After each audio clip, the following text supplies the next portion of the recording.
안녕하십니까, 돈도의 이성훈입니다. 오늘도 전편에 이어 전세 보증금을 떼이지 않는 방법 3편을 이어나가겠습니다.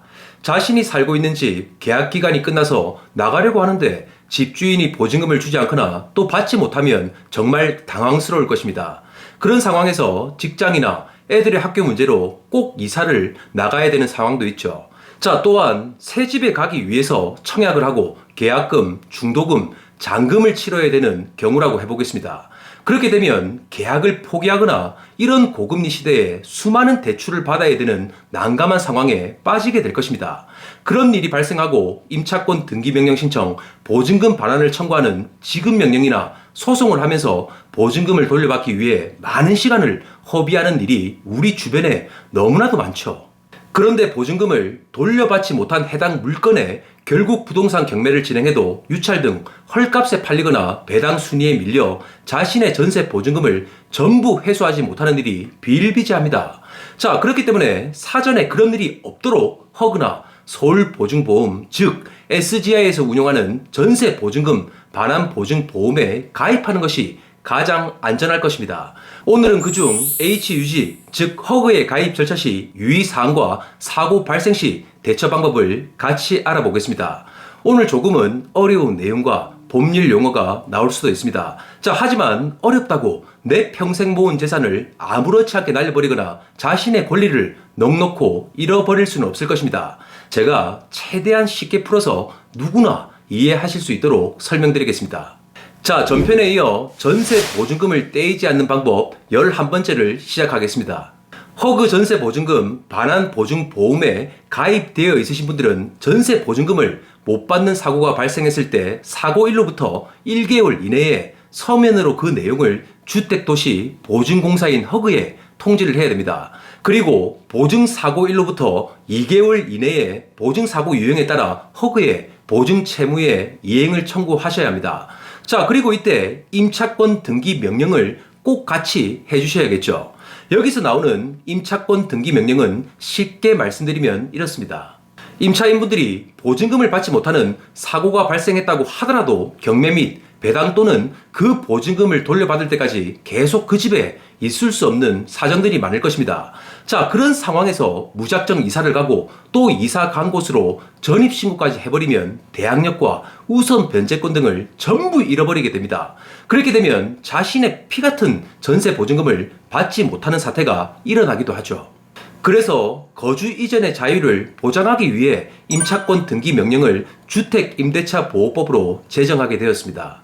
자, 그렇게 해서 임차인이 전세 금을 돌려받지 못하고 이주할 경우 법원에 임차권 등기 명령 신청을 하면 임차된 주택에 살고 있지 않고 주민등록을 옮긴다고 하더라도 대항력을 유지할 수 있고 향후 전세 보증금을 우선하여 돌려받을 수 있는 우선 변제권도 보장이 된다는 것입니다.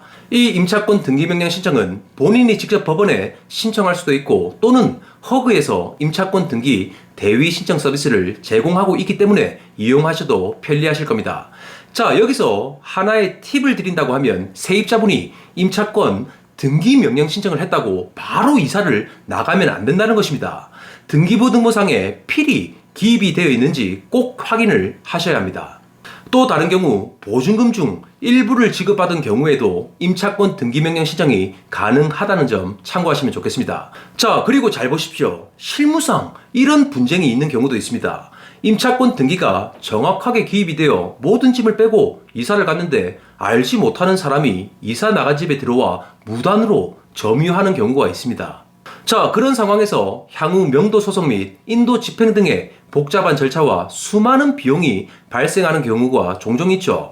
그렇기 때문에 일부 필요 없는 살림살이를 조금 놔두고 자물쇠와 번호키 등을 바꾸고 확실하게 잠궈서 비밀번호를 알려주지 않는 것이 가장 현실적으로 도움이 됩니다. 자, 그렇게 해서 보증금을 돌려받을 때까지 법적으로 그리고 현실적으로 점유를 해서 대항력을 갖추시는 것이 현명할 것입니다. 자, 12번째는 들어가려고 하는 집에 임대차 계약을 하면서 부동산 등기부등본을 발급해 보니까 우선 순위에 해당 물건이 공동담보 목록으로 근저당 설정이 되어 있는 경우도 있죠. 신축 건물이나 임대사업자 등 한 사람이 은행 등에서 고액 담보 대출을 받는 경우 여러 채를 담보로 잡는 일이 있습니다. 사업이나 장사를 하시는 분들 중 부동산을 여러 개 가지고 계시는 분들이 고액 대출을 받을 때도 자주 하게 되죠. 그런 부동산에 임차를 해서 사용하고 거주를 하시려고 하면 임대차 계약을 하는 해당 물건에 대해서 은행에 변제를 하고 은행이 일부 포기를 하면 설정된 것을 말소시킬 수가 있습니다. 그렇게 해야 깔끔하고 안전하게 거주하실 수가 있을 것입니다. 자, 하지만 이런 집에 웬만하면 들어가지 않는 것이 좋습니다. 공동담보가 잡혀있는 물건에 선순위 근저당 설정이 되어 있는 경우 대출받은 차주인 임대인이 원리금을 변제하지 못하는 경우가 발생할 수도 있겠죠. 그렇게 되면 내가 살고 있는 해당 물건에 대해서도 영향을 미치고 향후 경매가 되면 세입자분이 후순위가 되기도 합니다. 자, 특히 요즘 빌라 여러 채를 보유한 임대인의 전세 사기나 보증금을 받지 못하는 사고가 많이 발생하고 있습니다. 그렇기 때문에 요즘 같은 시기에 모든 공동담보 물건의 합이 60% 이상 설정되어 있는 곳은 무조건 피하는 것이 좋습니다. 자, 13번째는 현재까지 전세 피해를 당했던 유형과 그 피해를 방지하기 위해 개정되는 법에 대해서 말씀을 드리겠습니다. 그중 첫 번째는 임대차 계약을 완료하고 전입신고와 확정일자를 받으면 대항력과 우선 변제 요건을 가진다고 수차례 말씀드렸습니다. 자, 하지만 지금까지 대항력은 임차인이 임대인으로부터 주택을 인도받고 전입신고를 하여 주민등록을 마치면 그 다음날 오전 9시부터 효력이 발생했습니다. 그러다 보니 그런 허점을 이용하여 전세 사기 범죄가 많이 일어났죠.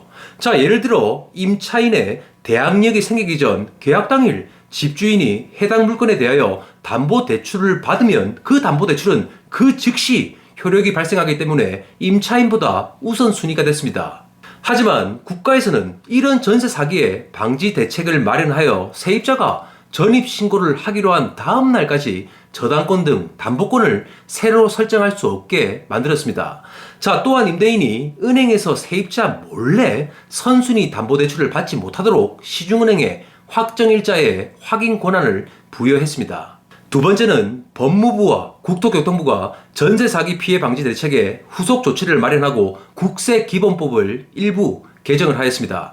그 내용을 간단하게 살펴보면 이렇습니다. 자신이 들어가려고 하는 집에 선순위 임차인의 보증금이 있으면 만약에 있을 경매 시에 배당 순위에서 밀리겠죠.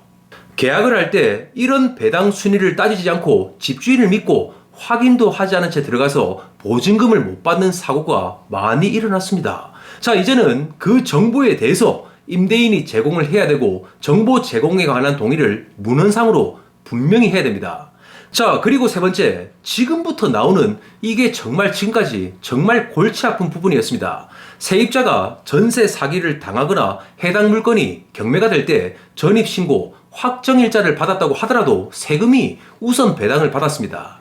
세입자가 소액 임차인인지 세금이 지방세인지 국세인지 또 언제 발생했는지에 따라 조금씩 다르겠지만 당해세라는 세금은 우선 원칙에 따라 항상 배당 순위가 앞서 있었습니다.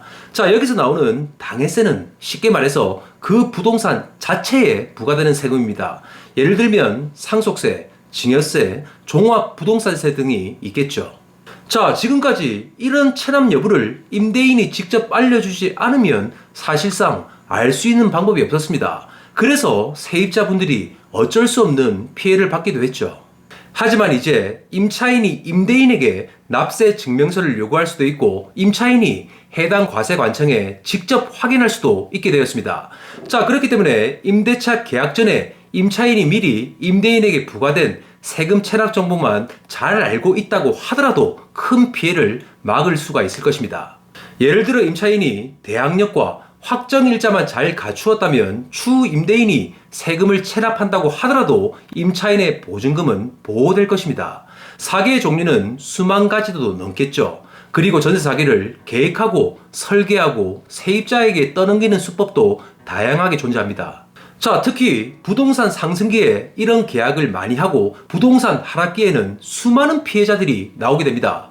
사기 범죄는 100년이 지나도 1000년이 지나도 계속 나올 것입니다. 세상에 있는 사기를 다 막을 수는 없겠죠. 자, 하지만 조금이라도 사기 유형을 먼저 알고 또한 대비하는 방법을 공부하면 분명 피해를 줄일 수 있다고 생각합니다. 자신이 평생 흘린 땀의 대가로 모은 돈을 한순간에 날려버리는 일은 자신의 인생에 너무나도 혹독한 시련으로 찾아오게 됩니다. 다가오는 경제 상황이 어렵다는 것은 다들 잘 아실 겁니다. 이럴 때 사기를 당하거나 돈을 떼이는 일들이 정말 많이 발생하죠. 자, 그렇기 때문에 추심 업무를 우리는 배우면서 지혜롭게 이런 상황을 벗어나가야 됩니다. 그리고 혹여 그런 상황이 발생한다고 할지라도 우리 돈도 구독자분들은 자신의 돈과 권리를 꼭 되찾아올 수 있어야 할 것입니다. 지금까지 3편 정도 전세 사기를 막는 대비책을 알아봤습니다. 하지만 돈도 방송이 가장 잘하는 것이 추심을 해서 자신의 피해받은 돈과 권리를 찾아오는 것이겠죠. 그래서 다음 편부터는 전세 사기가 어떻게 설계되고 또 작업이 되는지, 그리고 그런 상황에서 일어나는 다양한 일들에 대해서도 알아보겠습니다. 자, 또한 경매 및 배당 절차, 그리고 보증금을 다 받지 못하는 상황이 발생했을 때 자신의 돈을 찾는 추심의 방법까지 전부 알려드리겠습니다. 돈도 방송을 보고 계시는 분들, 특히 채권자분들 중에 수많은 분들이 전세 사기나 보증금을 받지 못해서 저희 돈도에 의뢰를 하셨죠. 그리고 저희는 정말 혼신을 다해 그 돈을 받기 위해서 뛰어다녔고, 많은 분들이 돈을 받고 피해를 복구하셨을 겁니다. 자, 그렇기 때문에 돈도 방송을 보면서 자신과 가족들의 삶에 큰 시련과 불행이 생기지 않도록 같이 공부하고 노력을 했으면 합니다. 자, 방송에 나오는 모든 내용을 저 혼자 작성하다 보니까 수많은 사연을 담기에는 많이 부족할 것입니다. 댓글로 다양한 사연이나 해결되지 않고 있는 어려운 일을 남겨주시면 꼭 해결 방법을 알려드려서 도움이 될 수 있도록 하겠습니다. 오늘도 마지막까지 감사합니다. 돈도의 이성윤이었습니다.